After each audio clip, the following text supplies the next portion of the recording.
नलिनी के सिर पर चोट लग गई थी और खून बह रहा था। उसे देखकर तुरंत नंदिनी उसे बेडरूम में ले गई। नलिनी, तुम घबराओ मत, मैं जाकर डॉक्टर को बुलाती हूँ। ये कहकर उसने डॉक्टर को बुलाया और इसी तरह उसने अपने पति के साथ साथ अपने देवर को भी सूचित किया। डॉक्टर आया और उसकी मरहम पट्टी करके गया। उसके बाद बड़ा बेटा इस तरह बोला, क्या आप अपनी सोच नहीं बदलेंगी माँ? आखिर तुम मुझे क्यों परेशान कर रही हो इस तरह?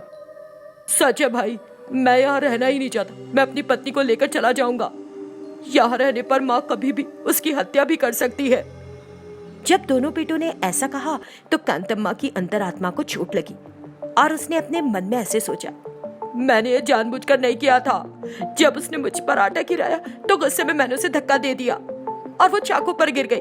अब मेरे बेटे ऐसे बोल रहे हैं जैसे मेरी ही गलती हो। इस काली औरत ने मेरे बेटे को मेरा दुश्मन बना दिया है। सब मेरे विरुद्ध हो गए हैं। अब मैं इसे कैसे सबक सिखाऊं?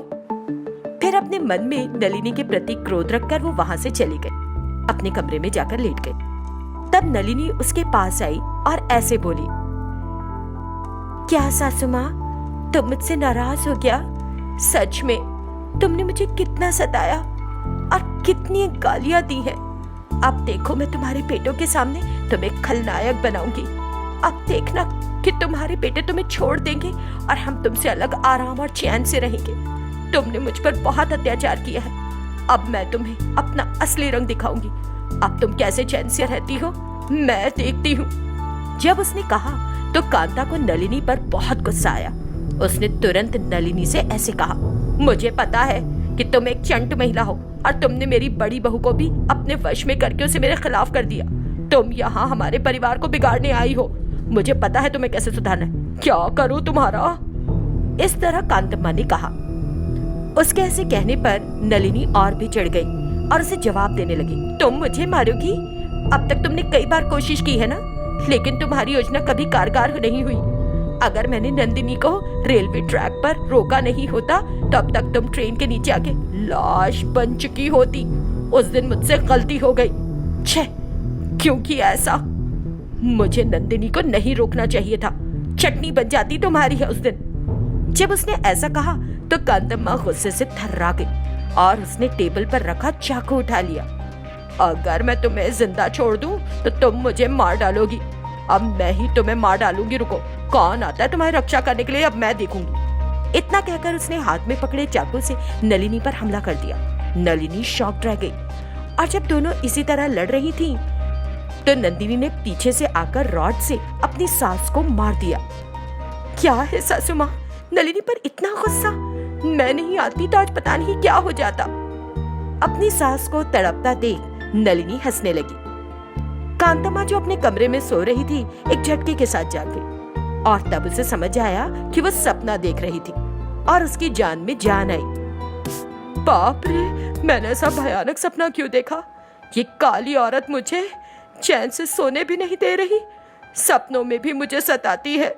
मेरे पीछे ही पड़ गई है इस तरह।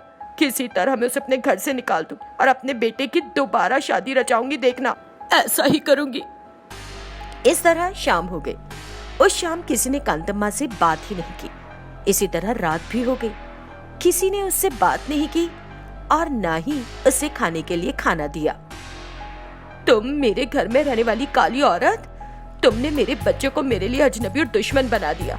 मुझे नहीं पता कि तुमने मेरे अपनों को मेरे प्रति अजीब व्यवहार करने के लिए कौन सी दवा पिलाई।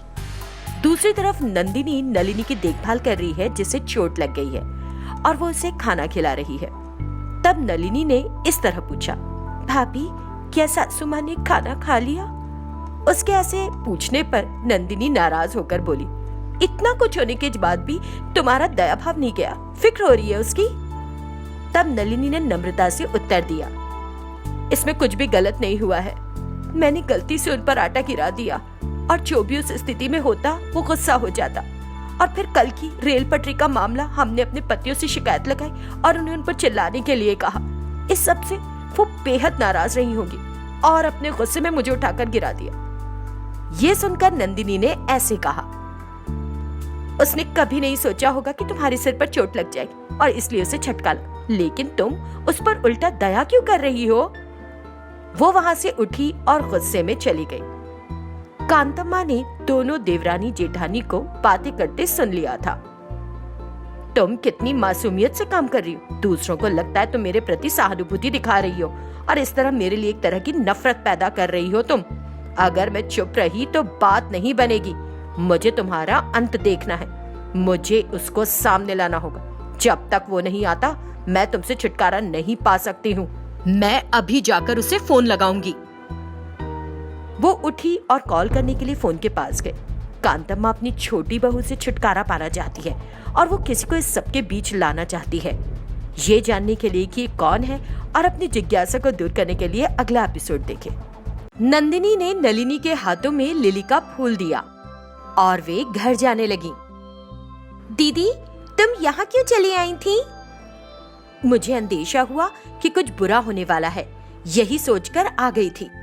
ये सुनकर नलिनी, दीदी मजाक किए बिना बताओ ना दीदी। मैं जो कह रही हूँ वो सच है बहन। लेकिन नलिनी को लगा कि वो उसके साथ मजाक ही कर रही है।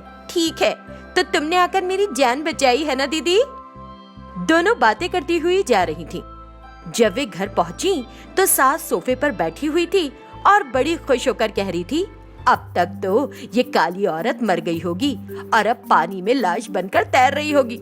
घर में जो कुछ भी बुरा था वो अब दूर हो गया है, अपने आप से कह रही थी। देवरानी जेठानी ने सुन लिया कि वो क्या कह रही है। जब नलिनी ने उन शब्दों को सुना तो वो डर गई और नंदिनी के कान में धीरे से, दीदी वो किसके बारे में बात कर रही है? मुझे डर लग रहा है बहुत। बिना डरे तुम पास में जाओ और उसे वो फूल दो और बाकी बात मैं तुम्हें बताऊंगी। नंदिनी के ऐसा कहने पर नलिनी ने वही किया और उसने जाकर अपनी सास को लिली का फूल दिया। जब नलिनी ने लिली का फूल दिया तो वो सन्न रह गई। वो ठीक से बोल भी नहीं पा रही थी और हकलाने सी लगी। अरे क्या हुआ? तुम्हारे सारे कपड़े गीले हैं, झील में गिर गई थी क्या?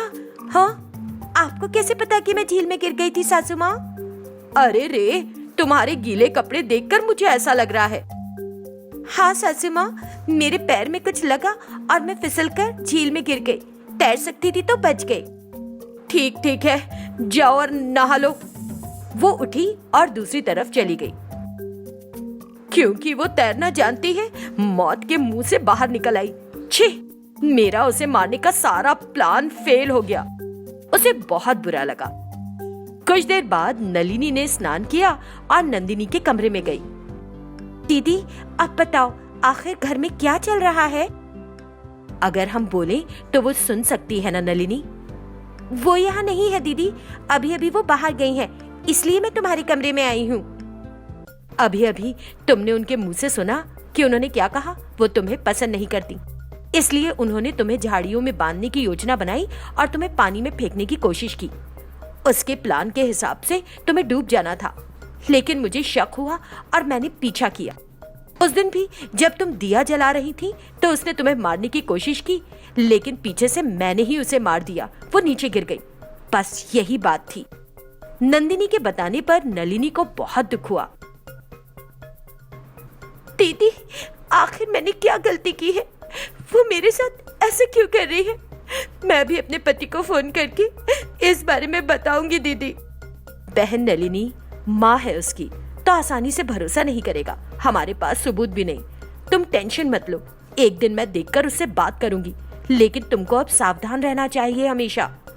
जब नंदिनी ने ऐसा कहा तो नलिनी शांत हो गई। इस तरह कुछ दिन बीत गए। दोनों देवरानी जेठानी खुशी खुशी रह रही हैं और अपना काम कर रही हैं। ये देखकर कांतम्मा को अच्छा नहीं लग रहा था। एक दिन जब नंदिनी अकेली थी तो कांतम्मा उसके पास गई। नंदिनी, कितनी बार मैंने तुमसे कहा है कि उसके साथ ज्यादा हिलो मिलो मत। सासू माँ, उसने तुम्हारा ऐसा क्या बिगाड़ा है जिससे तुम उससे नाराज रहती हो? मैं सब कुछ जानती हूँ, कम से कम अब तो उसे मारने का विचार छोड़ दो ना। ये सब अच्छा नहीं। उसके ऐसे कहते ही कांतम्मा भड़क गई। मैं तेरे लिए प्यार दिखा रही थी, लेकिन तू मुझे जवाब देने की कोशिश कर रही है। भले ही आप मेरे प्रति प्यार ना भी दिखाए, नलिनी के साथ बुरा ना करे। ये कहकर वो गुस्से में वहां से चली गई। इससे कांतम्मा बड़ी बहू से भी नाराज हो गई। दोनों देवरानी जेठानी एक हो गई है क्या?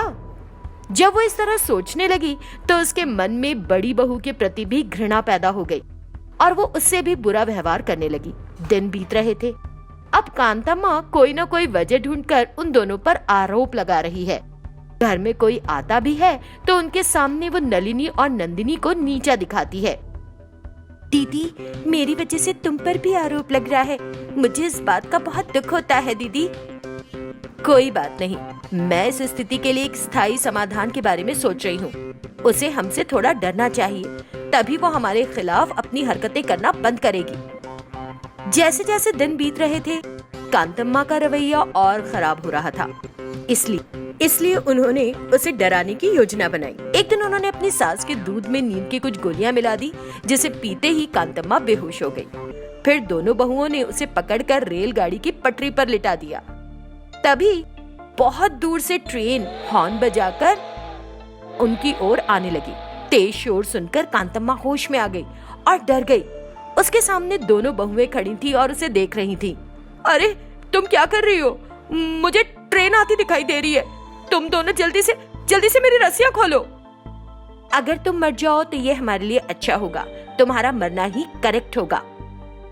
जब तक जीवित रहूंगी कभी हस्तक्षेप नहीं करूंगी। मुझे छोड़ दो, मैं अब तुम्हें परेशान नहीं करूंगी। वो गुहार करने लगी। तब दोनों बहुओं ने पटरी से बंधी रस्सियों को हटाकर उसे छुड़ाया। उस दिन से कांतम्मा ने फिर कभी उनके मामलों में हस्तक्षेप नहीं किया, लेकिन अंदर ही अंदर वो बहुओं से बदला लेना चाहती थी और मौके की प्रतीक्षा में थी।